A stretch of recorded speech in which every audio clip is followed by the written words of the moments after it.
acredita em todas as informações que recebe pelo celular? As notícias falsas estão sendo compartilhadas com força total nas redes sociais, principalmente aqui no país. Para ajudar você a se proteger desses absurdos, dessas mensagens enganosas, a Globo criou o serviço de verificação Fato ou Fake. É um osso novo para um velho tutano, né? Porque notícias enganosas, notícias fraudulentas, mentira, sempre houve, né? Agora sim, uma mentira contada de maneira massificada, usando os meios de comunicação de massa, isso também não é novo, não. O próprio ministro da comunicação do Hitler, na Alemanha nazista, o Goebbels, dizia que uma mentira contada 1000 vezes acaba virando verdade, né? A força. Mas não é só a mentira contada 1000 vezes. A mentira contada é a mentira disparada usando o canhão dos meios de comunicação de massa. Bem, no nosso tempo, o canhão, né, são as redes sociais, é a internet. É uma estratégia política que deu certo, que foi de associar a notícia a algo falso, que se é notícia não deveria ser falso. Então, o termo acadêmico que se recomenda usar é desinformação, né? E não notícia falsa ou fake news. Mas é aquela coisa, a gente não consegue lutar, né, contra assimilação cultural, enfim.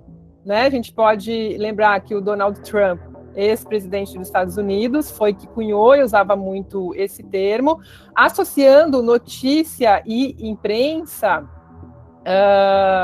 com algo falso. Nesses 4 anos de presidência, Donald Trump revolucionou o uso das mídias sociais na política. As postagens podiam ser o anúncio de uma medida oficial do governo, uma opinião, uma queixa, e muitas vezes eram mentiras. Insistiu na suspeita de que Obama não era americano, que as mudanças climáticas eram um plano dos chineses para acabar com a economia americana, e palpitou até sobre a vida de astros de Hollywood.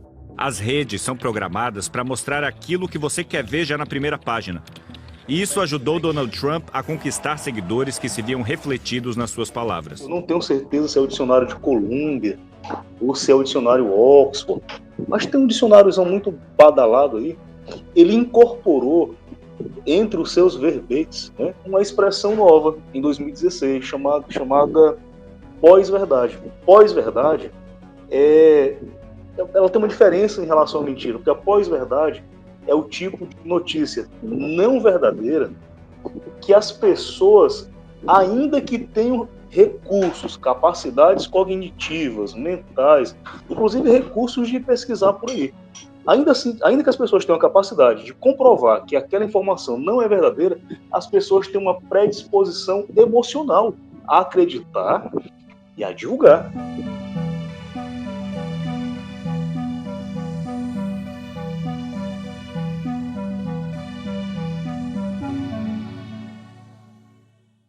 Vários teóricos, né, chegam à conclusão que a definição de notícia falsa é espalhar desinformação com um objetivo, para atingir certos objetivos econômicos ou políticos, que podem prejudicar a maioria, né?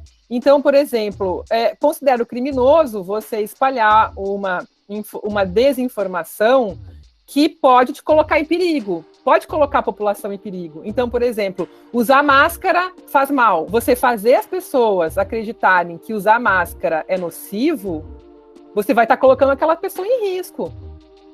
Isso, sim, poderia ser criminalizado. Você está colocando as pessoas em risco.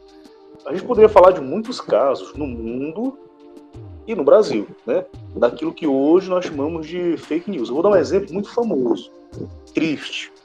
Ali, entre 2002 e 2003, né, os Estados Unidos iniciaram a guerra contra o Iraque. E na época, porque para você entrar numa guerra, você precisa ter um bom motivo. Na época, então, o presidente dos Estados Unidos, George W. Bush, que era um presidente queimado, ele sabia que a guerra era uma oportunidade de ouro para ele se reeleger.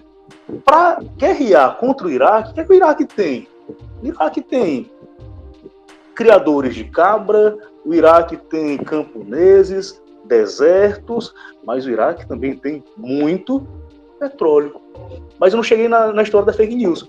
A imprensa americana, ligada ao George W. Bush, eu estou falando aqui de grandes jornais, estou falando de Fox News, de grandes conglomerados de comunicação, estou falando da CNN, estou falando da ABC, estou falando da NBC. Foi o que eles disseram. O Iraque tem armas de destruição em massa. E isso nos nossos ouvidos soa assim: eita, os iraquianos têm arma atômica. Chegaram lá, descobriram não, constataram que já se sabia nos bastidores. Eles não tinham. Imagens ao vivo de Bagdá, 9 horas da noite, começou realmente a maior ofensiva aérea à capital do Iraque. Tem um projeto de lei de combate à desinformação, né? Então, mas por mais que tenham leis e regulação das plataformas de internet, a gente precisa trabalhar, não tem saída essas pessoas não terem um olhar crítico, né? 29 mandados de busca e apreensão são cumpridos no país. A operação é para combater a disseminação de fake news contra os ministros do Supremo Tribunal Federal. Além de reduzir a exposição às redes sociais, se é inevitável estar exposto a elas, se cercar do máximo possível de outras fontes de informação. Para quê? Para questionar, para confrontar, para chocar, né, esses pontos de vista divergentes. Tudo deve ser questionado, tudo deve ser exposto à confrontação. Uma mensagem para